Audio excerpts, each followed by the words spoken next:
ಸ್ವಾಗತ. ನಾನು ರಮ್ಯಾ. ತುಮಕೂರು ನಗರದ ಗೂಳರವಿಯ ಐತಿಹಾಸಿಕ ಪ್ರಸಿದ್ಧ ಶ್ರೀ ದೊಡ್ಡ ಮಹಾಲಕ್ಷ್ಮಿ ಹಾಗೂ ಚಿಕ್ಕ ಮಹಾಲಕ್ಷ್ಮಿ ಅಮ್ಮನವರ ಜಲದಿ ಉತ್ಸವವನ್ನು ಭಕ್ತ ಸಮೂಹದ ಮಧ್ಯೆ ಅದ್ದೂರಿಯಾಗಿ ನೆರವೇರಿಸಲಾಯಿತು. ತುಮಕೂರು ಜಿಲ್ಲೆ ಗೋಳೂರು ಹೋಬಳಿಯ ಗೂಳರವಿಯಲ್ಲಿ ಇತಿಹಾಸ ಪ್ರಸಿದ್ಧ ಶ್ರೀ ದೊಡ್ಡ ಮಹಾಲಕ್ಷ್ಮಿ ಹಾಗೂ ಚಿಕ್ಕ ಮಹಾಲಕ್ಷ್ಮಿ ಅಮ್ಮನವರ ಪುರಾತನ ಇತಿಹಾಸವುಳ್ಳ ದೇವಾಲಯದಲ್ಲಿ ಅಮ್ಮನವರ ಜಲದಿ ಉತ್ಸವವನ್ನ ಅದ್ದೂರಿಯಾಗಿ ನೆರವೇರಿಸಲಾಯಿತು. 2 ದಿನಗಳ ಕಾಲ ಅದ್ದೂರಿ ಉತ್ಸವ ಜರುಗಿತು. ಮೇಷ ಲಗ್ನದಲ್ಲಿ ದೇವಿಯ ಉತ್ಸವ ಅಭಿಷೇಕಗಳನ್ನ ಮುಗಿಸಿ ದಿವ್ಯ ಅಲಂಕಾರ ಭೂಷಿತವಾಗಿ ನಡೆಮುಡಿಯಿಂದ ಕರೆತಂದು ಗುಡಿ ತುಂಬಿಸಿ ಮಹಾಮಂಗಳಾರತಿ ತೀರ್ಥ ಪ್ರಸಾದ ವಿನಿಯೋಗ ನಡೆಸಲಾಯಿತು. ಪುರಾತನ ಕಾಲದಿಂದ ನಡ್ಕೊಂಡು ಬಂದಿದೆ. 3 ವರ್ಷಕ್ಕೊಂದು ಬಾರಿ ಗುರುವಾರ ಶುಕ್ರವಾರ ನಡ್ಮುಡಿ ಅಂತ ಹೋಗಿ ಜಲದಿವಾಸ ಅಂತ ಅಂದ್ಕೊಂಡಿದ್ದೀವಿ.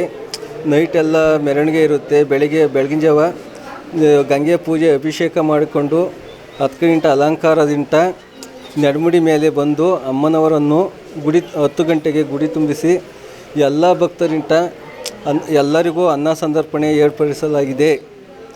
ಎಲ್ಲ ಭಕ್ತರು ಸಹಕಾರದೊಂದಿಗೆ ಜಾತ್ರೆ ನಡೆಯುತ್ತದೆ. ಪುರಾತನ ಕಾಲದಿಂದಲೂ ನಡೆಯುತ್ತದೆ. ನಾವು ನಮ್ಮ ಬುದ್ಧಿ ಕಂಡ ನನಗೆ ಈಗಾಗಲೇ 70 ವರ್ಷ. ನನ್ನ ಬುದ್ಧಿ ಕಂಡಾಗಿಂದಲೂ ಇದು ದೇವರು 3 ವರ್ಷಕ್ಕೊಂದು ಸಾರಿ ನಾವು ಮಾಡ್ಕೊಂಡು ಹೋಗ್ತಾ ಇದ್ದೀವಿ. ಜಲಾದಿ ಉತ್ಸವ ರಾತ್ರಿ 10 ಗಂಟೆಯಲ್ಲಿ ಹೊರಗಡೆ ಬಂತು. ಅಲ್ಲಿಂದ ಮೆರವಣಿಗೆಗೆ ಹೋಗಿ ಅಲ್ಲಿ ಜಲಾದಿ ಉತ್ಸವ, ಅಲ್ಲಿ ಪುಣ್ಯ ಅಭಿಷೇಕ ಇವೆಲ್ಲ ಮುಗಿಸ್ಕೊಂಡು ಪುರೋಹಿತರು ಬಂದಿದ್ದರು. ಪುರೋಹಿತರ ಪ್ರಕಾರ ಇದನ್ನು ಸಾಂಗವಾಗಿ ಶಾಶ್ವತವಾಗಿ ಅದನ್ನು ನಡೆಸ್ಕೊಂಡ್ಬಂದಿದ್ದೀವಿ. 6ನೇ ತಾರೀಕು ನಮ್ಮ ಜಾತ್ರಾ ಮಹೋತ್ಸವ ಪ್ರಾರಂಭವಾಗುತ್ತೆ. ದೊಡ್ಡ ಲಕ್ಷ್ಮಿ ಹಾಗೂ ಚಿಕ್ಕಲಕ್ಷ್ಮಿ ಅಮ್ಮನವರ ಜಾತ್ರೆ ಹೇಗೆ ಪ್ರಾರಂಭವಾಗುತ್ತೆ ಅಂತಂದರೆ, ನಡೆಮುಡಿಯ ಮೇಲೆ ಹೊರಟಂಥ ತಾಯಿ ಜಲಾದಿ ಉತ್ಸವದ ಸೇವೆಯನ್ನು ಪಡ್ಕೊಂಡು ಅಮ್ಮನವರು ಬೆಳಗ್ಗೆ 11 ಗಂಟೆಗೆ ಸರಿಯಾಗಿ ಗುಡಿ ತುಂಬುತ್ತಾರೆ. ಅತ್ಯಂತ ಯಶಸ್ವಿಪೂರ್ವಕವಾಗಿ ಜಾತ್ರೆ ನಡೆಯುತ್ತೆ. ಹಾಗೆ ಸಹಸ್ರ ಸಂಖ್ಯೆಯಲ್ಲಿ ಜನರು ಇಲ್ಲಿ ಬಂದು ಇವತ್ತು ಅಮ್ಮನವರುಗಳ ಕೃಪೆಗೆ ಪಾತ್ರರಾಗಿದ್ದಾರೆ. ದೊಡ್ಡ ಲಕ್ಷ್ಮಿ ಇರ್ಬೋದು, ಚಿಕ್ಕಲಕ್ಷ್ಮಿ ಇರ್ಬೋದು, ಜನರು ಅಷ್ಟೇ ಪ್ರೀತಿ ವಿಶ್ವಾಸದಿಂದ ಭಕ್ತಿಯಿಂದ ನಡ್ಕೊಳ್ತಾ ಇದ್ದಾರೆ. ಆ ತಾಯಿ ಇವ್ರಿಗೆ ಆಶೀರ್ವಾದ ಮಾಡ್ತಾ ಇದ್ದಾಳೆ. ಇದೇ ರೀತಿ ಸಹಕಾರವನ್ನು ಈ ಒಗ್ಗಟ್ಟಾಗಿ ಈ ಜಾತ್ರೆಗಳನ್ನು ನಡೆಸ್ಕೊಂಡು ಊರನ್ನು ನಡೆಸ್ಕೊಂಡು ಹೋಗುವಂಥ ಶಕ್ತಿ ಆ ತಾಯಿ ಕರುಣಿಸಲಿ ಅಂತ ಹೇಳ್ತಾ ಈ ಮಾತು. ಅಂಜಲ್ ಅಮೋಕ್ ಟಿವಿ ತುಮಕೂರು. ಸಿದ್ದರಾಮಯ್ಯ ಮಂಡಿಸಿರುವ ಬಜೆಟ್ ಜನವಿರೋಧಿ ಮತ್ತು ರೈತ ವಿರೋಧಿ ಅಂತ ಶಿರಾ ತಾಲೂಕಿನ ಬಿಜೆಪಿ ಮುಖಂಡ ಡಾಕ್ಟರ್ ಜಿ ವೆಂಕಟರಾಮಯ್ಯ ಕಿಡಿಕಾರಿದ್ದಾರೆ. ಬಜೆಟ್ ಸಂಬಂಧಿಸಿದಂತೆ ಅಭಿಪ್ರಾಯ ಹಂಚಿಕೊಂಡು ಮಾತನಾಡಿದ ಬಿಜೆಪಿ ಮುಖಂಡ ಡಾಕ್ಟರ್ ಜಿ ವೆಂಕಟರಾಮಯ್ಯ, ಸಿದ್ದರಾಮಯ್ಯ ಮಂಡಿಸಿದ ಬಜೆಟ್ನಲ್ಲಿ ರೈತರಿಗೆ ಯಾವುದೇ ರೀತಿಯ ಘೋಷಣೆಯಾಗಿಲ್ಲ. ರೈತರು ಈ ದೇಶದ ಬೆನ್ನೆಲುಬು. ಅಂತಹ ರೈತರ ನಿರ್ಲಕ್ಷ್ಯ ಬಜೆಟ್ನಲ್ಲಿ ಎದ್ದು ಕಾಣ್ತಾ ಇದೆ. ಇದು ಕೇವಲ ಅಲ್ಪಸಂಖ್ಯಾತರ ಓಲೈಕೆಯ ಬಜೆಟ್ ಆಗಿದೆ. ಬೆಂಗಳೂರು ನಗರ ವಿಶ್ವವಿದ್ಯಾಲಯಕ್ಕೆ ಮನಮೋಹನ್ ಸಿಂಗ್ ಅವರ ಹೆಸರು ಇಡುವುದಾಗಿ ಹೇಳಿದ್ದಾರೆ. ಯಾಕೆ ಕರ್ನಾಟಕದಲ್ಲಿ ಯಾರು ಅಂತಹ ಮಹನೀಯರು ಇಲ್ಲವಾ ಅಂತ ಆಕ್ರೋಶ ಹೊರಹಾಕಿದರು. 24-25-26 ಬಡ್ಜೆಟು ನಾವು ಏನು ಊಹಾಗಾನ ಮಾಡಿದೀವೋ ಅದಕ್ಕೆ ತದ್ವಿರುದ್ಧವಾಗಿ ಬಂದಿದೆ. ಸಿದ್ದರಾಮಯ್ಯನವರ ಅತಿ ಅನುಭವ ಎಲ್ಲ ಕೋಟಿಸ್ಕರನ್ನು ಒಳ್ಳೆ ಬಡ್ಜೆಟ್ ಕೊಡ್ತಂತ ಎಲ್ಲ ಪಬ್ಲಿಕ್ ಒಂದು ಒಪಿನಿಯನ್ ಇತ್ತು. ಬಟ್ ಅದು ಭಾಳ ಡೇಂಜರಸ್ ಆಗಿದೆ. ಯಾಕೆಂದರೆ ಮುಖ್ಯವಾಗಿ ಹೇಳಿದ್ರೆ ಇದು ರೈತಾಭಿವೃದ್ಧಿಯನ್ನು ನೆಗ್ಲೆಕ್ಟ್ ಮಾಡಿದ್ದಾರೆ. ಫಸ್ಟ್ ಪಾಯಿಂಟ್ ಅಂದರೆ ಅವ್ರ ರೈತರು ಇದಾವೆ ಅನ್ನೋದೇ ಅವ್ರಿಗೆ ಗೊತ್ತಿಲ್ಲ ಅನಿಸುತ್ತೆ ಅವ್ರಿಗೆ. ಆ ಥರ ಈ ಬಡ್ಜೆಟ್ ನೋಡಿದ್ರೆ ರೈತರಿಗೆ ಏನೇನೋ ಫೆಸಿಲಿಟೀಸ್ ಕೊಟ್ಟಿಲ್ಲ. ಅದು ಬಹಳ ಅಕ್ಷಮ್ಯ ಅಂತ ಹೇಳ್ತೀವಿ. ಅವರು ಯಾರು ನಮ್ಮ ರೈತರ ಬಗ್ಗೆ ಇರೋರ ತಾತ್ಸಾರ ಮನೋಭಾವ ಮತ್ತು ಅವರು ಒಂಥರ ತಾತ್ಸಾರ ಮನೋಭಾವದಿಂದಲೇ ನಡ್ಕೊಂಡಿದ್ದಾರೆ. ಮಾನ್ವಿ ಪಟ್ಟಣದ ವಿವಿಧ ಭಾಗಗಳಲ್ಲಿ ಕಸ ವಿಲೇವಾರಿ ಸಮಸ್ಯೆ ತೀವ್ರವಾಗಿದ್ದು, ಪುರಸಭೆ ಅಧಿಕಾರಿಗಳು ಈ ಬಗ್ಗೆ ನಿರ್ಲಕ್ಷ್ಯ ವಹಿಸುತ್ತಿದ್ದಾರೆ ಅಂತ ಕೆಆರ್ ಪಕ್ಷದ ಜಿಲ್ಲಾ ಉಪಾಧ್ಯಕ್ಷ ಬಸವಪ್ರಭು ಕಿಡಿಕಾರಿದ್ದಾರೆ. ಪಟ್ಟಣದ ಅನೇಕ ಕಡೆಗಳಲ್ಲಿ ಕಸದ ಬುಟ್ಟಿಗಳು ತುಂಬಿ ತುಳುಕುತ್ತಿದ್ದು, ಕಸವನ್ನು ವಿಲೇವಾರಿ ಮಾಡುವಲ್ಲಿ ಪುರಸಭೆ ಅಧಿಕಾರಿಗಳು ವಿಫಲರಾಗಿದ್ದಾರೆ. ಪಂಪ್ ಹೌಸಿಂಗ್ ಗಾರ್ಡನ್ ಅಕ್ಕಪಕ್ಕ ಕಸದ ರಾಶಿ ಬಿದ್ದಿದ್ದು, ಸಾರ್ವಜನಿಕರು ಮೂಗು ಮುಚ್ಚಿ ಓಡಾಟ ಮಾಡುವ ಪರಿಸ್ಥಿತಿ ಕಾಣ್ತಾ ಇದೆ. ವಾರಗಟ್ಟಲೆ ಕಸ ಸಂಗ್ರಹಿಸದೇ ಇರೋದ್ರಿಂದ ದುರ್ವಾಸನೆ ಉಂಟಾಗಿ ವಿವಿಧ ಕಾಯಿಲೆಗಳು ಹರಡುತ್ತಿದೆ. ಈ ಕೂಡಲೇ ಸಂಬಂಧಪಟ್ಟವರು ಗಮನ ಹರಿಸುವಂತೆ ಆಕ್ರೋಶ ವ್ಯಕ್ತವಾಯಿತು. ಸ್ವಲ್ಪ ದೂರ ಇರುವಂತ ಈ ಪಂಪ್ ಗಾರ್ಡನ್ ಆಗಿರ್ಬೋದು ಅಥವಾ ವಾರ್ಡ್ ಒಳಗಡೆ ಆಗಿರ್ಬೋದು, ನೀವು ಬೇಕಾದ್ರೆ ನೋಡಿ ಸರ್, ಅಲ್ಲಿ ಪಂಪ್ ಗಾರ್ಡನ್ ಹತ್ರ ಹೋಗಿ ನೀವು ಕೂಡ್ರಿ. ಸ್ಮೆಲ್ ಸರ್, ಫುಲ್ಲು ಸ್ಮೆಲ್ ಹೊಡಿತಾ ಇರ್ತದೆ. ವಾಸನೆ ಬರುವಂಥದ್ದು, ಭಾಳಷ್ಟು ತೊಂದರೆ ಆಗುವಂಥದ್ದು. ಆಮೇಲೆ ಅಲ್ಲಿ ಅಂತಲ್ಲ, ನೀವು ಬೇರೆ ಬೇರೆ ವಾರ್ಡ್ಗಳಲ್ಲಿ ಕೂಡ ನೋಡ್ಬೋದು. ನೀವು ಹೋಗಿ ಆ ಹಾಕಿರುವಂಥ ಕಸ ಕುಪ್ಪೆ ಆಗಿ ಭಾಳಷ್ಟು ಅಲ್ಲಿ ಏನೇನೋ ಕ್ರಿಮಿಕೀಟಗಳು ಉಂಟಾಗಿ ಸಾಯಂಕಾಲ 5-6 ಗಂಟೆ ಆದರೆ ಸಾಕು ಸರ್, ನಿಮ್ಮನ್ನು ಕೂಡಕ್ಕೆ ಬಿಡೋದಿಲ್ಲ ರೀ. ಅಂದರೆ ಆ ಸೊಳ್ಳೆಗಳು ಒಂದೊಂದು ಜೇನು ಆಗಿರ್ತವೆ ಸರ್ ಸೊಳ್ಳೆಗಳು. ನೋಡಿರಿ ಸರ್, ನೀವು ಬೇಕಾದ್ರೆ ನಿಮಗೂ ಅನುಭವ ಆಗಿರ್ತದ. ಬೇಕಾದ್ರೆ ನಾವು ಹೇಳ್ತೀವಿ ಅಂತಲ್ಲ, ಬೇಕಾದ್ರೆ ನೀವು ಅನುಭವ ಆಗ್ಬೇಕಪ್ಪ ಅಂತಂದರೆ ಸಾಯಂಕಾಲ ಒಂದು 5-10 ನಿಮಿಷ ನೀವು ನಿಂತ್ಕೋರಿ ಹೊರಗಡೆ, ಗೊತ್ತಾಗುತ್ತೆ ನಿಮಗೆ ಯಾವ ರೀತಿ ಇದೆ ಅಂತ. ಇದಕ್ಕೆ ಕಾರಣ ಏನಪ್ಪ ಅಂತಂದರೆ ಸ್ವಚ್ಛತೆ ಇಲ್ಲದಿರುವುದಕ್ಕೆ ಇದೊಂದು ಮುಖ್ಯ ಕಾರಣ ಸರ್. ಈ ಕಸ ವಿಲೇವಾರಿ ಮಾಡುವಂಥ ಅಧಿಕಾರಿಗಳು ಕರೆಕ್ಟಾಗಿ ಕೆಲಸ ಮಾಡಿದರೆ ಈ ಸೊಳ್ಳೆಗಳು ಕಾಟಗಳು ಒಂದು ಸ್ವಲ್ಪ ಕಡಿಮೆ ಆಗ್ಬೋದು. ಆಮೇಲೆ ಇನ್ನೊಂದು ಸರ್, ಸೊಳ್ಳೆ ಬರ್ತಾವಲ್ರಿ, ಆ ಸೊಳ್ಳೆಕ್ಕೆ ಕಡಿವಾಣ ಹಾಕೋದಕ್ಕೆ ಎಷ್ಟೋ ಒಂದು 100 ಕೋಟಿ ರೂಪಾಯಿ ಅಥವಾ ಲಕ್ಷಾನುಗಟ್ಟಲೆ ಏನದು ಫಾಗ್ ಮಾಡ್ಬೇಕಂತೇಳಿ ಭಾಳಷ್ಟು ಅನುದಾನ ಬರ್ತದೆ. ಬಟ್ ಅದು ಅನುದಾನ ಎಕ್ಕಳಿಂದ ಬರ್ತದೋ ಗೊತ್ತಾಗವಲ್ದು, ಎಕ್ಕಳಿಂದ ಹೋಗ್ತದೋ ಗೊತ್ತಾಗವಲ್ದು ಸರ್. ಆ ಫಾಗ್ ಎಲ್ಲಿ ಹೊಡ್ಯಾಕತ್ತಾರ ಅಂತಲೂ ಗೊತ್ತಾಗವಲ್ದು. ನಮ್ಮ 27-28 ವಾರ್ಡ್ಗಳು ಇದಾವ್ರಿ, ಯಾವ ವಾರ್ಡ್ನಾಗ ಫಾಗ್ ಯಾವತ್ತು ಮಾಡ್ಯಾರ ಅಂತ ಕೂಡ ನಮಗೆ ಗೊತ್ತಾಗವಲ್ದು ಸರ್. ಸಪೋಸ್ ಫಾಗ್ ಮಾಡಿದ್ದೇ ನಿಜ ಆಗಿದ್ರೆ ಸೊಳ್ಳೆಗಳು ಇರ್ತಿರ್ಲಿಲ್ಲ. ಶಫೀಕ್ ಹುಸೇನ್, ಅಮೋಕ್ ಟಿವಿ, ಮಾನ್ವಿ. ಗ್ರಾಮೀಣ ಭಾಗದ ರೈತರ ಅನುಕೂಲಕ್ಕಾಗಿ ಗೃಹ ಸಚಿವ ಡಾಕ್ಟರ್ ಜಿ ಪರಮೇಶ್ವರ್ ಆದೇಶದಂತೆ ಕೊರಟಗೆರೆಯ ಅಕ್ಕಿರಾಂಪುರ ಗ್ರಾಮದಲ್ಲಿ ನೂತನವಾಗಿ ರಾಗಿ ಖರೀದಿ ಕೇಂದ್ರ ಪ್ರಾರಂಭವಾಗಿದೆ. ಕೊರಟಗೆರೆ ತಾಲೂಕು ಹೊಳವನಹಳ್ಳಿ ಹೋಬಳಿ ಅಕ್ಕಿರಾಂಪುರದ ಎಪಿಎಂಸಿ ಮಾರುಕಟ್ಟೆ ಆವರಣದಲ್ಲಿ ಕರ್ನಾಟಕ ಆಹಾರ ಮತ್ತು ನಾಗರಿಕ ಸರಬರಾಜು ಇಲಾಖೆಯಿಂದ ಏರ್ಪಡಿಸಲಾಗಿದ್ದ ರಾಗಿ ಖರೀದಿ ಕೇಂದ್ರದ ಉದ್ಘಾಟನೆಯನ್ನು ನೆರವೇರಿಸಿ ಮಾತನಾಡಿದ ತಹಶೀಲ್ದಾರ್ ಮಂಜುನಾಥ್, ಗ್ರಾಮೀಣ ರೈತರ ಮನವಿಯಿಂದ ಪಟ್ಟಣ ಪಂಚಾಯಿತಿ ಕಚೇರಿಯಲ್ಲಿ ಕಳೆದ 15 ದಿನದ ಹಿಂದೆ ನಡೆದ ಕೆಡಿಪಿ ಸಭೆಯಲ್ಲಿ ರಾಗಿ ಕೇಂದ್ರ ತೆರೆಯುವಂತೆ ಸೂಚಿಸಿದರು. ಜಿಲ್ಲಾಧಿಕಾರಿ ಸೂಚನೆಯಂತೆ ಕೊರಟಗೆರೆ ತಾಲೂಕಿನ ಅಕ್ಕಿರಾಂಪುರದಲ್ಲಿ ರಾಗಿ ಖರೀದಿ ಕೇಂದ್ರವನ್ನು ತೆರೆಯಲಾಗಿದೆ. ಪ್ರತಿ ಕ್ವಿಂಟಾಲ್ ರಾಗಿಗೆ 4,290 ನಿಗದಿ ಮಾಡಿದ್ದು, ಮಧ್ಯವರ್ತಿಗಳ ಹಾವಳಿ ಇಲ್ಲದೆ ರೈತರ ಖಾತೆಗೆ ನೇರವಾಗಿ ಹಣ ವರ್ಗಾವಣೆ ಆಗಲಿದೆ ಅಂತ ತಿಳಿಸಿದರು. ನಮಸ್ಕಾರ. ಕೊರಟಗೆರೆ ತಾಲೂಕು ಹೊಳವನಹಳ್ಳಿ ಹೋಬಳಿ ಅಕ್ಕಿರಾಂಪುರ APMC ಆವರಣದಲ್ಲಿ ನಾವು ಕೊರಟಗೆರೆಯಲ್ಲಿ ಪ್ರಪ್ರಥಮ ಬಾರಿಗೆ ಮಾನ್ಯ ರಾಜ್ಯದ ಗೃಹ ಸಚಿವರು, ತುಮಕೂರು ಜಿಲ್ಲಾ ಉಸ್ತುವಾರಿ ಸಚಿವರು ಹಾಗೂ ನಮ್ಮ ಕೊರಟಗೆರೆ ವಿಧಾನಸಭಾ ಕ್ಷೇತ್ರದ ಜನಪ್ರಿಯ ಶಾಸಕರಾದಂಥ ಡಾಕ್ಟರ್ ಜಿ ಪರಮೇಶ್ವರ ಸಾಹೇಬರ ಒಂದು ಮಾರ್ಗದರ್ಶನದಲ್ಲಿ ನಿನ್ನೆಯಿಂದ ರಾಗಿ ಖರೀದಿ ಕೇಂದ್ರವನ್ನು ನಾವು ಪ್ರಾರಂಭ ಮಾಡಿದ್ದೀವಿ.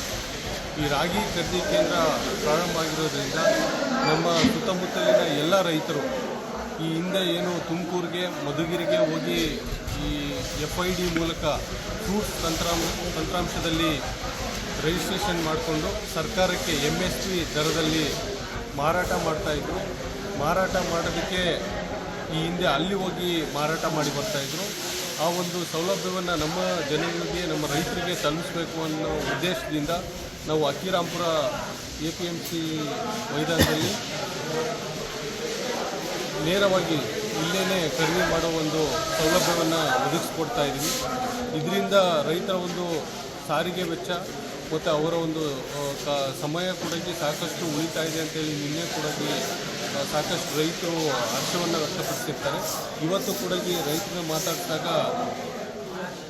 ಈ ಹಿಂದೆ 2 ದಿನ 3 ದಿನ ಆಗೋಂಥ ಒಂದು ಏನು ಮಾರಾಟ ಪ್ರಕ್ರಿಯೆ ನಾವು ಬೆಳಿಗ್ಗೆ ಬಂದಿದ್ದೀವಿ, ಇವಾಗಲೇ ನಂದು ಮಾರಾಟ ಮಾಡಿದ್ದೀನಿ ಅಂತೇಳಿ ತುಂಬ ಸಂತೋಷದಿಂದ ಅವರು ಹೇಳಿರ್ತಾರೆ. ಅದ್ರ ಜೊತೆಗೆ ಅವರ ರೈತರ ಒಂದೇನು ಈಗ ನಾವು ಮಾರ್ಕೆಟಿಂಗ್ ಫೆಸಿಲಿಟೀಸ್ನ ಅವ್ರು ಇರೋ ಸ್ಥಳದಲ್ಲಿನೇ ಮತ್ತು ಇರೋ ತಾಲೂಕಿನಲ್ಲಿನೇ ನಾವು ಒದಗಿಸೋ ಒಂದು ನಿಟ್ಟಿನಲ್ಲಿ ಅವರಿಗೆ ತುಂಬ ಅನುಕೂಲ ಆಗ್ತಾ ಇದೆ. ಕೊರಟಗೆರೆ ಆಹಾರ ನಿಗಮದ ವ್ಯವಸ್ಥಾಪಕ TH ರುದ್ರಪ್ಪ ಮಾತನಾಡಿ, ಅಕ್ಕಿರಾಂಪುರ APMC ಮಾರುಕಟ್ಟೆ ಆವರಣದಲ್ಲಿ ಶುಕ್ರವಾರ, ಶನಿವಾರ ಮತ್ತು ಗುರುವಾರ ರೈತರಿಂದ ರಾಗಿ ಖರೀದಿ ಮಾಡಲಾಗುತ್ತೆ. ರೈತರಿಂದ ಪ್ರತಿ ಎಕರೆಗೆ 10 ಕ್ವಿಂಟಾಲ್ನಂತೆ ಗರಿಷ್ಠ 20 ಕ್ವಿಂಟಾಲ್ ರಾಗಿ ನೋಂದಣಿ ಮಾಡಿರುವ ರೈತರಿಂದ ಖರೀದಿ ಮಾಡಲಾಗುತ್ತೆ. ನೋಂದಣಿ ಮಾಡದೇ ಇರುವ ರೈತರು ನೇರವಾಗಿ ಕೃಷಿ ಇಲಾಖೆಯಲ್ಲಿ ನೋಂದಣಿ ಮಾಡಿಸಿ ರಾಗಿಯನ್ನು ತಂದು ಮಾರಾಟ ಮಾಡಬಹುದು ಅಂತ ತಿಳಿಸಿದರು. ನನ್ನ ಹೆಸರು ರುದ್ರಪ್ಪ. ನಾನು ರಾಗಿ ಖರೀದಿ ಅಧಿಕಾರಿ. ತುಮಕೂರು ಮತ್ತು ಕೊರಟಗೆರೆ ತಾಲೂಕಲ್ಲಿ 2 ಕಡೆ ರಾಗಿ ಖರೀದಿ ಮಾಡ್ತಾಯಿದ್ದೀನಿ. ಈ ಕೊರಟಗೆರೆಯಲ್ಲಿ ಪ್ರಪ್ರಥಮ ಬಾರಿಗೆ ಮಾನ್ಯ ಗೃಹ ಸಚಿವರಾದಂಥ ಪರಮೇಶ್ವರ ಸಾಹೇಬರು ಆದೇಶದ ಮೇರೆಗೆ ನಾವು ಇಲ್ಲಿ APMC ಆವರಣದಲ್ಲಿ ರಾಗಿ ಖರೀದಿ ಪ್ರಕ್ರಿಯೆ ಶುರು ಮಾಡಿದ್ವಿ. ಇದು ಸರ್ಕಾರದ ಮಹತ್ವಾಕಾಂಕ್ಷೆ ಯೋಜನೆಯಾದ ಬೆಂಬಲ ಬೆಲೆ ಯೋಜನೆ ಅಡಿ ಅಂದರೆ ಬೆಂಬಲ ಬೆಲೆಗೆ ರಾಗಿ ಖರೀದಿ ಮಾಡ್ತಾ ಇದ್ದೀವಿ. ಪ್ರತಿಯೊಬ್ಬ ರೈತರು ರಾಗಿ ಬೆಳೆದಿರ್ತಕ್ಕಂಥದ್ದು ಎಲ್ಲರಿಗೂ ಅವಕಾಶ ಕೊಟ್ಟಿದ್ದೀವಿ. ಅವರು ಫ್ರೂಟ್ಸಲ್ಲಿರ್ತಕ್ಕಂಥ ಏನು ರೈತ ಸಂಪರ್ಕ ಕೇಂದ್ರದಲ್ಲಿ ಕೊಡ್ತಕ್ಕಂಥ ನಂಬರ್ ತೊಗೊಂಬಂದು ನಮ್ಮಲ್ಲಿ ಕೊಟ್ಟರೆ ನಾವು ಆ ನಂಬರ್ನಲ್ಲಿ ಅವ್ರು ಎಷ್ಟು ಕ್ವಿಂಟಲ್ ರಾಗಿ ಬೆಳೆದಿದ್ದಾರೆ ಅಂದರೆ ಸರ್ಕಾರ ನಿಗದಿಪಡಿಸಿದೆ ಎಕರೆಗೆ 10 ಕ್ವಿಂಟಲ್, ಮ್ಯಾಕ್ಸಿಮಮ್ 20 ಕ್ವಿಂಟಲ್ ಮಾಡಿದೆ. ಎಷ್ಟು ಬೆಳೆದಿದ್ದಾರೆ ಅಷ್ಟು ನಾವು ಅವ್ರಿಗೆ ಎಷ್ಟು ಅವರು ಫ್ರೂಟ್ಸಲ್ಲಿ ಎಂಟ್ರಿ ಬಂದಿರುತ್ತೆ ಅಷ್ಟು ಎಂಟ್ರಿ ಮಾಡಿ ಕೊಡ್ತೀವಿ. ಅಷ್ಟರಾಗಿನ ನಾವು ಅವ್ರ ಹತ್ರ ಖರೀದಿ ಮಾಡ್ತೀವಿ. ಖರೀದಿ ಮಾಡಿದಂಥ ಟೈಮಲ್ಲಿ ಖರೀದಿ ಸಮಯಕ್ಕೆ ನಾವು ಸಮಯ ಕೊಡ್ತೀವಿ, ಆ ಡೇಟ್ ಕೊಡ್ತೀವಿ. ಆ ಡೇಟಲ್ಲಿ ಅವರು ರಾಗಿ ತಂದು ಸಬ್ಮಿಟ್ ನಮಗೆ ಕೊಟ್ಟರೆ ನಾವು ಅವ್ರಿಗೆ ಡಿಪುಟಿ ಮುಖಾಂತರ ಅವ್ರನ್ನ ನಾವು ಸಂದಾಯ ಮಾಡ್ತೀವಿ. ಕಾರ್ಯಕ್ರಮದಲ್ಲಿ ಕೊರಟಗೆರೆ ಆಹಾರ ನಿರೀಕ್ಷಕ ಮಂಜುನಾಥ್, ಶಿರಸ್ತೆದಾರ ಲಕ್ಷ್ಮಿ, ಹೊಳವನಹಳ್ಳಿ ಕಂದಾಯ ನಿರೀಕ್ಷಕ ಸಲ್ಮಾನ್, ಗ್ರಾಮ ಆಡಳಿತ ಅಧಿಕಾರಿ ಪರಶುರಾಮ್ ಸೇರಿದಂತೆ ಇತರರು ಹಾಜರಿದ್ದರು. ಹರೀಶ್ ಬಾಬು, ಅಮೋಕ್ ಟಿವಿ, ಕೊರಟಗೆರೆ. ಕೊರಟಗೆರೆಯ ಅಕ್ಕಿರಾಂಪುರ ಪ್ರಾಥಮಿಕ ಆರೋಗ್ಯ ಕೇಂದ್ರದ ವೈದ್ಯೆ ಡಾಕ್ಟರ್ ಕಮರ್ ತಪ್ಸಂ ವರ್ಗಾವಣೆ ಆಗಿದ್ದು, ಜನಸ್ನೇಹಿ ವೈದ್ಯರ ವರ್ಗಾವಣೆ ವಿರೋಧಿಸಿ ಆಸ್ಪತ್ರೆಗೆ ಮುತ್ತಿಗೆ ಹಾಕಿ ಗ್ರಾಮಸ್ಥರು ಪ್ರತಿಭಟನೆ ನಡೆಸಿದ್ದಾರೆ. ಅಕ್ಕಿರಾಂಪುರ ಪ್ರಾಥಮಿಕ ಆರೋಗ್ಯ ಕೇಂದ್ರದ ಜನಸ್ನೇಹಿ ವೈದ್ಯೆಯ ವರ್ಗಾವಣೆ ಖಂಡಿಸಿ ಅಕ್ಕಿರಾಂಪುರ ಸೇರಿದಂತೆ ಅಕ್ಕಪಕ್ಕದ ಸ್ಥಳೀಯರು ಆಸ್ಪತ್ರೆಗೆ ಮುತ್ತಿಗೆ ಹಾಕಿ ಪ್ರತಿಭಟನೆ ನಡೆಸಿದ್ದು, ತುಮಕೂರು ಡಿಎಚ್ಒ ಮತ್ತು ಕೊರಟಗೆರೆ ಟಿಎಚ್ಒ ವಿಜಯಕುಮಾರ್ ವಿರುದ್ಧ ಆಕ್ರೋಶ ಭುಗಿಲೆದ್ದಿತು. ಕಮರ್ ತಪ್ಸಂ ಹಿರಿಯರು, ಮಹಿಳೆಯರು ಮತ್ತು ಮಕ್ಕಳ ಜೊತೆ ಸೌಜನ್ಯದಿಂದ ವರ್ತಿಸಿ ಪ್ರತಿನಿತ್ಯ ಸಂಜೆ 6 ಗಂಟೆಯವರೆಗೂ ಉತ್ತಮವಾದ ಸೇವೆ ನೀಡಿದ್ದಾರೆ. ಜನಸ್ನೇಹಿ ವೈದ್ಯರನ್ನ ರಾಜಕೀಯ ದುರುದ್ದೇಶದಿಂದ ವರ್ಗಾವಣೆ ಮಾಡಲಾಗಿದೆ. ವರ್ಗಾವಣೆ ರದ್ದುಪಡಿಸಿ ಇವರನ್ನ ಇಲ್ಲೇ ಮುಂದುವರಿಸುವಂತೆ ಒತ್ತಾಯಿಸಿದರು. ಗ್ರಾಮ ಪಂಚಾಯತಿ ಮಾಜಿ ಮೆಂಬರು, ಅಕ್ಕಿರಾಂಪುರದಲ್ಲಿ ಒಂದು ಇತಿಹಾಸ ಸೃಷ್ಟಿ ಮಾಡಿದಂತ ಡಾಕ್ಟರ್ಗಳಾದ್ರೆ 4 ಜನ. ಒಂದು ರಮೇಶ್ ಡಾಕ್ಟ್ರು, ಒಂದು ಸುಮತಿ ಕುಮಾರ್ ಡಾಕ್ಟ್ರು, ಮತ್ತೆ ತಬಸ್ಸುಮ್ ಅವರು, ಮತ್ತೆ ನಾಗಯ್ಯ ಡಾಕ್ಟ್ರು ಅಂತ ಅವ್ರು ಇದ್ದಾಗ ಇಡೀ 7 ಹಳ್ಳಿ ಅಲ್ಲ, ಇಡೀ 24 ಹಳ್ಳಿ 30 ಹಳ್ಳಿ ಅಂತ ಜನ ಬರೋರು ಇಲ್ಲಿ ತೋರ್ಸಕ್ಕೆ. ಇದು ಜನಗಳಲ್ಲಿ ಮತ್ತೆ ಕ್ರಿಯೇಟ್ ಆಗಿದೆ. ಎಲ್ಲ ಬ್ಯಾಲ್ಯದಿಂದ ಬರ್ತಾರೆ, ಪೂರ್ವಾರ ಕಡೆಯಿಂದ ಸುಮಾರು ಜನ ನಡ್ಕೊಂಡು ಬಂದು, ಎಷ್ಟೋ ಜನ ಬಂದು ಈ 11 ಗಂಟೆ ಆಯ್ತು ಅಂದ್ರೆ 4 ಗಂಟೆದಾಗ ಅವ್ರು ಊಟ ಮಾಡಕ್ ಬಿಡಲ್ಲ ಮೇಡಮ್ ಅವ್ರಿಗೆ. ಅಷ್ಟು ಜನ ಟ್ರೀಟ್ಮೆಂಟ್ ತಗೊಂತಾರೆ. ಈಗ ಇವ್ರು ಬಂದೇವ್ರೆ, ಒಬ್ರು ಯಾರನ್ನ ಟ್ರೀಟ್ಮೆಂಟ್ ತಗೊಂಡ್ರೆ ತೋರಿಸ್ಬಿಡ್ಲಿ, ಬಂದ್ ಬಗ್ ನೋಡೋದು ವಾಪಸ್ ಹೋಗೋದು ಅಂತ ಡಾಕ್ಟರ್ ಬೇಕಾ? ಯಾಕೆ, ಏನ್ ಕಾರಣ ಸರ್, ಅವ್ರು MBBS ಮಾಡೋರು ಅಷ್ಟೇ ಹೆಸರಿಗೆ. ಏನೊಂದು ಅವರು ಒಂದು ಟೆಸ್ಕೋಪಿಕ್ ಹಿಂಗ್ ಚೆಕ್ ಮಾಡಲ್ಲ, ಒಂದ್ ಇದ್ ಮಾಡಲ್ಲ, ಏನೊಂದು ಇಲ್ಲ. ಯಾರು ಈಗ ಬಂದಿರೋ ಡಾಕ್ಟರ್? ಈಗಿರೋ ಡಾಕ್ಟ್ರು. ಏನವ್ರ ಹೆಸರು? ಈಗ ಬಂದಿರೋ ಪ್ರಕಾಶ್ ಗೌಡ್ರು. ಕೇಳ್ರಿ, ನಾವು ಸುಮಾರು ಈಗ ಆಸ್ಪತ್ರೆಗಳಿಗೆ ಹೆಲ್ಪ್ ಮಾಡಿದೀವಿ, ಕೆಲ್ಸಗಳು ಮಾಡಿದೀವಿ. ಜನಗಳಿಗೆ ಏನಕ್ಕೆ ಅನುಕೂಲ ಮಾಡ್ತೀವಿ ಹೇಳ್ರಿ? ಒಂದು ಆಸ್ಪತ್ರೆ ಇಲ್ಲಿ ಇಲ್ದಿದ್ದಾಗ ಎಷ್ಟೊಂದು ಕಷ್ಟಪಟ್ಟು ಆಸ್ಪತ್ರೆ ತಂದು ಕಟ್ಸಿದ್ವಿ, ಇಂಥ ಬಿಲ್ಡಿಂಗ್ ಐತೆ ಅಂತ ಡಾಕ್ಟರ್ ಇಲ್ಲ ಅಂದ್ಮೇಲೆ ಏನು ಪ್ರಯೋಜನ? ಬಿಲ್ಡಿಂಗ್ ಇದ್ದು ಸುಮ್ಮನೆ ಬೀಗ ಹಾಕೊಂಡು ಹೋಗೋದ್ಮೇಲಲ್ವಾ? ಪ್ರಸ್ತುತ ವಡಗೆರೆ ಪ್ರಾಥಮಿಕ ಆರೋಗ್ಯ ಕೇಂದ್ರದ ಪ್ರಭಾರ ವೈದ್ಯರಾಗಿ ಕೆಲಸ ನಿರ್ವಹಣೆ ಮಾಡುತ್ತಿರುವ ಪ್ರಕಾಶ್ ಗೌಡ ಕಳೆದ ಇದೇ ಅಕ್ಕಿರಾಂಪುರ ಆಸ್ಪತ್ರೆಯಲ್ಲಿ ಕೆಲಸ ಮಾಡುತ್ತಿದ್ದಾಗ ಕರ್ತವ್ಯ ಲೋಪ ಆರೋಪದ ಅಡಿಯಲ್ಲಿ ವರ್ಗಾವಣೆ ಮಾಡಲಾಗಿತ್ತು. ಆದರೆ ಮತ್ತೆ ಇಲ್ಲಿಗೆ ಬಂದಿದ್ದು ಆಸ್ಪತ್ರೆ ಒಳಗೆ ಕಾಲಿಡಬೇಡಿ ಅಂತ ಜನರು ಆಕ್ರೋಶ ವ್ಯಕ್ತಪಡಿಸಿದರು. ಪ್ರಕಾಶ್ ಗೌಡ ಅವ್ರನ್ನ ಈಗ ವಾಪಸ್ ಕರೆಸ್ತಾ ಇದ್ದೀನಿ, ತಪ್ಸಮ್ಮ ಅವ್ರಿಗೆ ನಾಳೆ ಬೆಳಗ್ಗೆ ಬರಕ್ ಹೇಳ್ತೀನಿ ಅಂತ ಹೇಳ್ತಾ ಇದ್ದಾರೆ ಸರ್. ಲೈನ್ ಅಲ್ಲೇ ಇದ್ದಾರೆ THO. ಈಗ ಅದನ್ನ ಮೀಡಿಯಾದವರೆಲ್ಲ ಇಲ್ಲೇ ಇದ್ದಾರೆ ಸರ್, ದಯವಿಟ್ಟು ಹೇಳ್ಬಿಡಿ ಸರ್ ಸ್ಪೀಕರ್ ಅಲ್ಲೇ ಮಾತಾಡಿ ಸರ್, ಹೇಳಿ ಸರ್.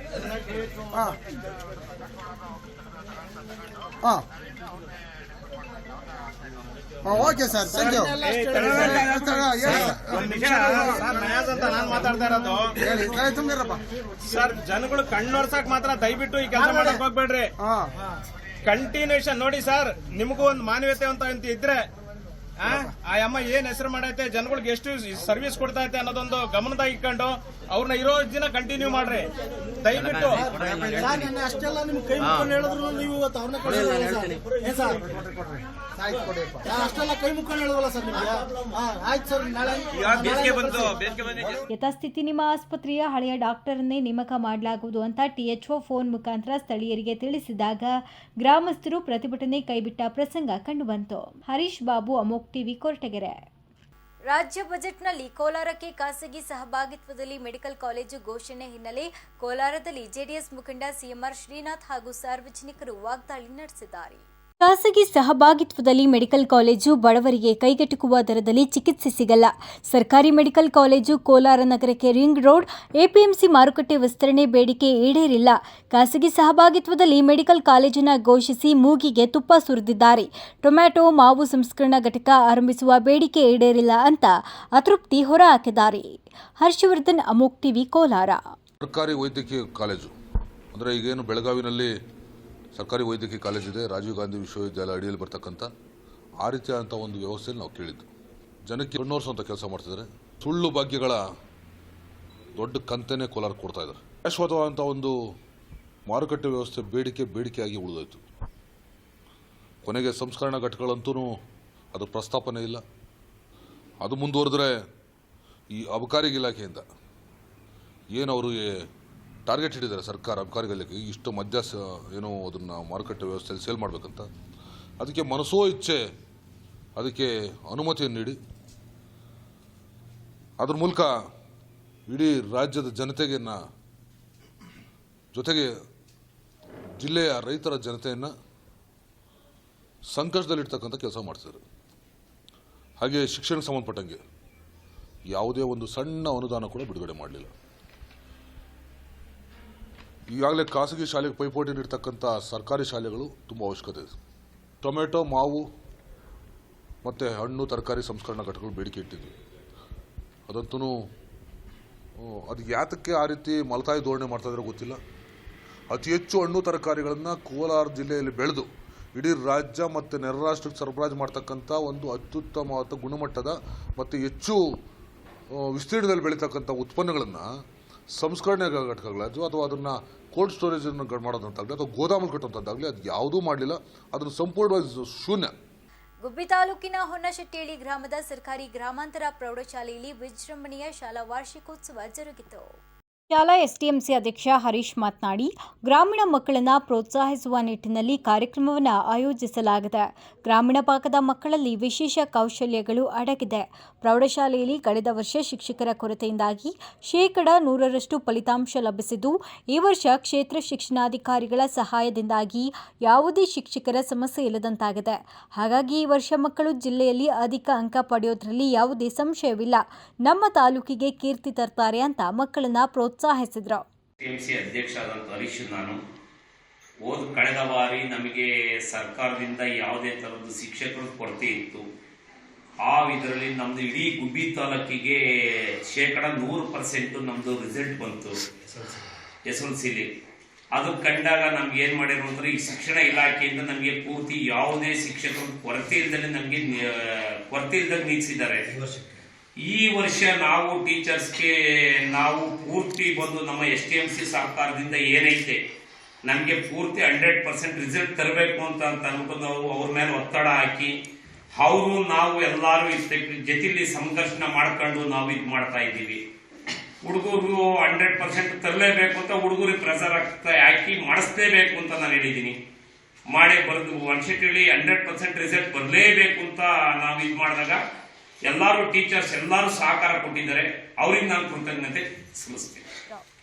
ಮುಖ್ಯ ಶಿಕ್ಷಕ ಮಂಜುನಾಥ್ ಮಾತನಾಡಿ, ನಮ್ಮ ಶಾಲೆಯು ಪೋಷಕರು ಮತ್ತು ಮಕ್ಕಳ ಸಹಕಾರದಿಂದಾಗಿ ಪ್ರತಿ ವರ್ಷ 100% ಫಲಿತಾಂಶ ಬರುತ್ತಿರುವುದು ಬಹಳ ಸಂತೋಷದ ವಿಷಯ. ನಮ್ಮ ಶಾಲೆಗೆ ತಾಲೂಕಿನ ಹೆಸರಾಂತ ಆಂಗ್ಲ ಶಾಲೆಗಳನ್ನು ತೊರೆದು ವಿದ್ಯಾರ್ಥಿಗಳು ಸರ್ಕಾರಿ ಶಾಲೆಗೆ ದಾಖಲಾತಿಯಾಗಿದ್ದಾರೆ. ನಮ್ಮ ಶಿಕ್ಷಕರ ಸಿಬ್ಬಂದಿಯು ಮಕ್ಕಳ ವಿದ್ಯಾಭ್ಯಾಸಕ್ಕೆ ಹೆಚ್ಚು ಸಹಕಾರ ನೀಡ್ತಾ ಇದ್ದು, ಹೆಚ್ಚಿನ ಅಂಕ ಗಳಿಸಲು ವಿಶೇಷ ಕಾರ್ಯಾಗಾರಗಳು ಮತ್ತು ಭಾನುವಾರ ತರಗತಿಗಳನ್ನು ಹಮ್ಮಿಕೊಂಡಿದ್ದು, ಈ ಬಾರಿ ವಿದ್ಯಾರ್ಥಿಗಳು ಅತಿ ಹೆಚ್ಚು ಅಂಕ ಪಡೆಯುತ್ತಾರೆ ಅಂತ ಅಭಿಮತ ವ್ಯಕ್ತಪಡಿಸಿದರು. ಕಳೆದ SSLC ಮಕ್ಕಳು 100% ಫಲಿತಾಂಶವನ್ನು ಕೊಟ್ಟಿದ್ರು. ಅದೇ ರೀತಿ ಈ ವರ್ಷವೂ ಸಹ ನಮ್ಮ ಶಾಲೆಯಲ್ಲಿ 14 ವಿದ್ಯಾರ್ಥಿಗಳಿದ್ದಾರೆ. ಅವರು 100% ಫಲಿತಾಂಶವನ್ನು ಕೊಡಲಿಕ್ಕೆ ಎಲ್ಲ ಪ್ರಯತ್ನವನ್ನು ಮಾಡಿದ್ದೀವಿ. ಇಲಾಖಾ ನಿರ್ದೇಶನ ಏನು ಕಾರ್ಯಚಟುವಟಿಕೆಗಳು, ವಿಶೇಷ ತರಗತಿ, ಗುಂಪು ಅಧ್ಯಯನ, ಸಂಜೆ ಸಹ ಈ ವರ್ಷ ಕ್ಲಾಸನ್ನು ಮಾಡಿಸಿದ್ದೀವಿ. ಹಾಗಾಗಿ ಈ ವರ್ಷ ಸಹ ನಮ್ಮ ಶಾಲೆ 100% ಫಲಿತಾಂಶ ಬರುತ್ತೆ. ಈ ನಿಟ್ಟಿನಲ್ಲಿ ನಮ್ಗೆ ಇಲಾಖೆಯಿಂದ ಮಾನವ ಪುನರ್ವಸತಿ ಕಚೇರಿ, ಡೈರೆಕ್ಟರ್ ಮತ್ತು ವಿಒ ಕಚೇರಿಯಿಂದ ಬಂದು ಕಟ್ಟಾಗಿ ಪಾಲಿಸಿ ಈ ವರ್ಷ 100% ಫಲಿತಾಂಶವನ್ನು ಕೊಡೋ ನಿಟ್ಟಿನಲ್ಲಿ ಶಾಲೆಯಲ್ಲಿ ಸರ್ವ ಶಿಕ್ಷಕರ ಸೇರಿದಂತೆ ಪ್ರಯತ್ನವನ್ನು ಮಾಡಿದ್ದೀವಿ.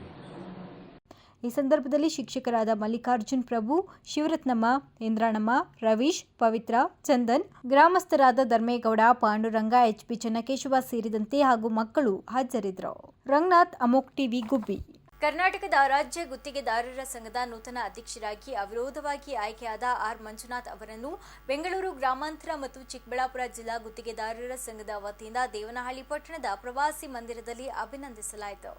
ರಾಜ್ಯ ಗುತ್ತಿಗೆದಾರರ ಸಂಘದ ರಾಜ್ಯಾಧ್ಯಕ್ಷ ಮಂಜುನಾಥ್ ಮಾತನಾಡಿ, ನಮ್ಮ ಸಂಘಟನೆ ಎಲ್ಲ ವರ್ಗದ ಗುತ್ತಿಗೆದಾರರ ಸಮಸ್ಯೆಗಳನ್ನು ಪರಿಹರಿಸಲು ಆದ್ಯತೆ ನೀಡುತ್ತೇವೆ. ಸಣ್ಣ ಮಧ್ಯಮ ಎನ್ನುವುದು ನಮ್ಮಲ್ಲಿ ಇಲ್ಲ. ಯಾವುದೇ ಪಕ್ಷಕ್ಕೆ ಜಾತಿಗೆ ಸೀಮಿತವಾಗಿಲ್ಲ. ಹಲವು ಇಲಾಖೆಗಳಲ್ಲಿ ನೆನೆಗುದಿಗೆ ಬಿದ್ದಿರುವ ಅನುದಾನವನ್ನು ರಾಜ್ಯದ ಮುಖ್ಯಮಂತ್ರಿ ಹಾಗೂ ಉಪಮುಖ್ಯಮಂತ್ರಿಗಳ ಬಳಿ ಮಾತನಾಡಿದ್ದು, ಅನುದಾನವನ್ನು ಬಿಡುಗಡೆ ಮಾಡುತ್ತೇನೆ ಎನ್ನುವ ಭರವಸೆ ನೀಡಿದ್ದಾರೆ ಅಂತ ತಿಳಿಸಿದರು. ಈಗ ನೆಕ್ಸ್ಟ್ ಅಲ್ಲಿಂದ ಬಂದ್ರೆ ನಮ್ಗೆ ಈ ವರ್ಕ್ ಇದಿದೆಯಲ್ಲಪ್ಪ, EMD ಅಂಡ್ FSD. EMD ಬೇರೆ ರಾಜ್ಯಗಳಲ್ಲಿ ನಮ್ಮಲ್ಲಿ EMD ಯಾಕೆ ಪರ್ಸೆಂಟ್ ತಗೊಂಡೋಗಿ 5% ಕಟ್ತೀವಿ, 1.5% EMD ಕಟ್ತೀವಿ, 5% ನಾವು FSD ಕಟ್ತೀವಿ. EMD ಬಿಡಿ ವಾಪಸ್ ಕೊಡ್ತೀವಿ. FSD ಅವಾಗ ಆದ ತಕ್ಷಣ ಈಗ 1 ಕೋಟಿ ಇದ್ರೆ ನಾವಲ್ಲಿ 5 ಲಕ್ಷ ಅಂದ್ರೆ 5 ಲಕ್ಷ ಕಟ್ಟಬೇಕು. ಅದು ಈಗ ಕಡಿಮೆ ಮಾಡ್ತಾ ಇದ್ದಾರೆ, 2 ಲಕ್ಷ ಮಾಡ್ತಾರೆ. 2% of the estimated cost, 2% of the ಏನಾಗಿದೆ ಅಂದ್ರೆ ಒಂದು ಸ್ವಲ್ಪ ಅದು 5 FDನಲ್ಲಿ ಅಪ್ರೂವ್ ಬಂತು. ಒಂದು ಪೋರ್ಟಲ್ ಟೆಂಡರ್ ಪೋರ್ಟಲ್ ಅಪ್ರೂವ್ ಬಂದಕ್ಕಾಗಿದೆ. ಮುಂದಿನ ದಿನಗಳಲ್ಲಿ ನಾವು ಈ ಸಂದರ್ಭದಲ್ಲಿ ಮಾನ್ಯ ಲೋಕೋಪಯೋಗಿ ಸಚಿವರನ್ನು ನಾವು ನೆನೆಸ್ಕೋಬೇಕು ನಾವು. ಯಾಕಂದ್ರೆ ಅವ್ರು ಇದನ್ನೆಲ್ಲ ನಾವೇನ್ ಕೇಳಿದ್ರೆ ಆಮೇಲೆ ಈಗಲೂ ಸಹ ಈ ಮೊನ್ನೆ ಇದೇನು ನಾವು ಮೊನ್ನೆ CM ಮತ್ತೆ ಡೆಪ್ಟಿ CM ಹೋಗಿ ಭೇಟಿ ಮಾಡ್ಕೊಂಡ್ಬಂದ್ರಲ್ಲ, ಅಧಿಕಾರಿಗಳು ಅಲರ್ಟ್ ಆಗಿದ್ದಾರೆ. ಸ್ನೇಹಿತರುಗಳು ಮನಸ್ಸಲ್ಲಿ ಇಟ್ಕೊಳ್ಳಿ, ಅಧಿಕಾರಿಗಳು ಅಲರ್ಟ್ ಆಗಿದ್ದಾರೆ. ನೋಡಪ್ಪ ಎಲ್ಲ ಹೋಗಿ ಇಸ್ಕೊಂಡಿರೋ ಅವರು ಪ್ರತಿನಿಧಿಗಳು, ಆದ್ರೆ ಅಧಿಕಾರಿಗಳ ಮುಖಾಂತರ ಇಸ್ಕೊಂಡ್ರು, ಬಟ್ ಬಂದಿರೋದು ಅಧಿಕಾರಿಗಳು ಕೈ ಬಂದಿದೆ. ನಾವು ಹೇಳಿರೋದು ಅಷ್ಟೇ, ಅಧಿಕಾರಿಗಳು ಹಿಂದಿನ ಈ ವ್ಯವಸ್ಥೆ ಸ್ವಲ್ಪ ಚೆನ್ನಾಗಿ ಆಗಿದೆ, ಕಡಿಮೆ ಆಗಿದೆ ಅಲ್ಲ. ಇಲ್ಲಿ ನಾವೆಲ್ಲ ಹೇಳ್ತಿಲ್ಲ, ವ್ಯವಸ್ಥೆಗಳು ಸ್ವಲ್ಪ ವ್ಯತ್ಯಾಸಗಳು ಇದಾವೆ ಅಂತಂದ್ರೆ ನಾವು ಹೇಳಿದೀವಿ.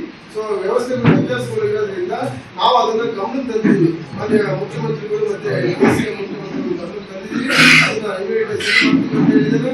ಹಾಗೆ ಇದು ಪೇಮೆಂಟ್ ಈಗ 32,000 ಕೋಟಿ ಪೇಮೆಂಟ್ ಇದೆ. ವಿಡೌಟ್ 30,000 ಕೋಟಿ ಪೇಮೆಂಟ್ ಇದೆ. ಮೇಜರ್ ಇರಿಗೇಷನ್ ಅಲ್ಲಿ ಮಾನ್ಯ DCM ಅವರು ಈ ಸಂದರ್ಭದಲ್ಲಿ ಎಲ್ಲ ಗುತ್ತಿಗೆದಾರರಿಗೂ ಆತ್ಮೀಯವಾಗಿ ಸನ್ಮಾನಿಸಲಾಯಿತು. ಮುಖಂಡರಾದ ಲಕ್ಷ್ಮೀಪತಿ, ಸುಬ್ರಹ್ಮಣಿ ಹಾಗೂ ಬೆಂಗಳೂರು ಗ್ರಾಮಾಂತರ ಜಿಲ್ಲಾ ಮತ್ತು ಚಿಕ್ಕಬಳ್ಳಾಪುರ ಜಿಲ್ಲಾ ಗುತ್ತಿಗೆದಾರರ ಸಂಘದ ಪದಾಧಿಕಾರಿಗಳು ಹಾಜರಿದ್ದರು. ಅಕ್ಷಯ್ ವಿ, ಅಮೋಕ್ ಟಿವಿ, ದೇವನಹಳ್ಳಿ. ಮುಖ್ಯಮಂತ್ರಿ ಸಿದ್ದರಾಮಯ್ಯ ಅವರು ತಮ್ಮ ದಾಖಲೆಯ 16ನೇ ಬಜೆಟ್ ಮಂಡಿಸಿದ್ದು, ಚಿಕ್ಕಬಳ್ಳಾಪುರ ಜಿಲ್ಲಾ ಗ್ಯಾರಂಟಿ ಯೋಜನೆಗಳ ಪ್ರಾಧಿಕಾರದ ಜಿಲ್ಲಾಧ್ಯಕ್ಷ ಕಾಂಗ್ರೆಸ್ ಹಿರಿಯ ಮುಖಂಡ ಎನ್ ರಮೇಶ್ ಸಂತಸ ವ್ಯಕ್ತಪಡಿಸಿದ್ದಾರೆ. ಉತ್ತಮವಾದ ಬಜೆಟ್ ಇದಾಗಿದ್ದು, ಜಿಲ್ಲೆಯ ಬಹುವರ್ಷಗಳ ಬೇಡಿಕೆಯಾದ ಸುಸಜ್ಜಿತ ಆಧುನಿಕ ಹೂವಿನ ಮಾರುಕಟ್ಟೆಗೆ ಬಜೆಟ್ನಲ್ಲಿ 140 ಕೋಟಿ ಹಣ ಮಂಜೂರಾಗಿದ್ದು ಬಹಳಷ್ಟು ಖುಷಿ ತಂದಿದೆ. ಸರ್ವರಿಗೂ ಸಮಪಾಲು ಸಮಾನತೆಯ ಹಾಗೂ ವಿಶೇಷವಾಗಿ ರೈತರಿಗೆ ನೆರವು ನೀಡುವ ಬಜೆಟ್ ಇದಾಗಿದ್ದು, ಗ್ಯಾರಂಟಿ ಯೋಜನೆಗಳಿಗೂ ಬಜೆಟ್ನಲ್ಲಿ ಹಣವನ್ನು ಮೀಸಲಿಡಲಾಗಿದೆ. ಜಿಲ್ಲಾ ಉಸ್ತುವಾರಿ ಸಚಿವ ಡಾಕ್ಟರ್ MC ಸುಧಾಕರ್, ಶಾಸಕರಾದ ಪ್ರದೀಪ್ ಈಶ್ವರ್ ಅವರಿಗೆ ಧನ್ಯವಾದ ತಿಳಿಸುತ್ತೇನೆ ಅಂತ ತಿಳಿಸಿದರು.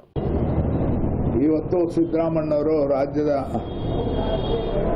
ಮುಖ್ಯಮಂತ್ರಿಗಳು, ನಮ್ಮ ಕಾಂಗ್ರೆಸ್ ಪಕ್ಷದ ಸರ್ಕಾರದಲ್ಲಿ ಸಿದ್ದರಾಮಣ್ಣವರು ಮುಖ್ಯಮಂತ್ರಿಗಳಾಗಿ ಇವತ್ತು 16ನೇ ಒಂದು ಬಜೆಟ್ ಅನ್ನ ಮಂಡಿಸ್ತಾ ಇದ್ದಾರೆ, ನೋಡ್ತಾ ಇದ್ದೀವಿ. ಅದರಲ್ಲಿ ವಿಶೇಷವಾಗಿ ಚಿಕ್ಕಬಳ್ಳಾಪುರ ಜಿಲ್ಲೆಗೆ ನಂದಿ ಕ್ರಾಸ್ ಬಳಿ 140 ಲಕ್ಷಗಳು, 140 ಕೋಟಿ, 140 ಕೋಟಿ ರೂಪಾಯಿಗಳ ಒಂದು ಹೂವಿನ ಮಾರ್ಕೆಟ್, ಆಧುನಿಕ ಹೂವಿನ ಮಾರ್ಕೆಟ್ಗೆ ಅವರು ಬಜೆಟ್ ಮಂಜೂರಾತಿ ಕೊಟ್ಟಿರೋದು ಮೊಟ್ಟ ಮೊದಲನೇದಾಗಿ ಬಹಳ ಸಂತೋಷಕರ ವಿಚಾರ. ಕಳೆದ 15-20 ವರ್ಷಗಳಿಂದ ಈ ಬೇಡಿಕೆ ಇತ್ತು. ಯಾಕಂದ್ರೆ ಒಂದು ದಿವಸಕ್ಕೆ ಸುಮಾರು ದೊಡ್ಡ ಕಂಟೈನರ್ ಲಾರಿಗಳಲ್ಲಿ ಒಂದು 20-30 ದೊಡ್ಡ ಲೋಡ್ನಷ್ಟು ಹೂಗಳು ಇಲ್ಲಿಂದ ಬೇರೆ ರಾಜ್ಯಗಳಿಗೆ ರವಾನೆ ಆಗ್ತದೆ. ಹಂಗಾಗಿ ಸುಮಾರು ಜಿಲ್ಲೆಯಾದ್ಯಂತ ಹೂಗಳು ಚಿಕ್ಕಬಳ್ಳಾಪುರ ಕೇಂದ್ರಕ್ಕೆ, ಚಿಕ್ಕಬಳ್ಳಾಪುರಕ್ಕೆ ಬರುವಂತ ವ್ಯವಸ್ಥೆ ಇತ್ತು.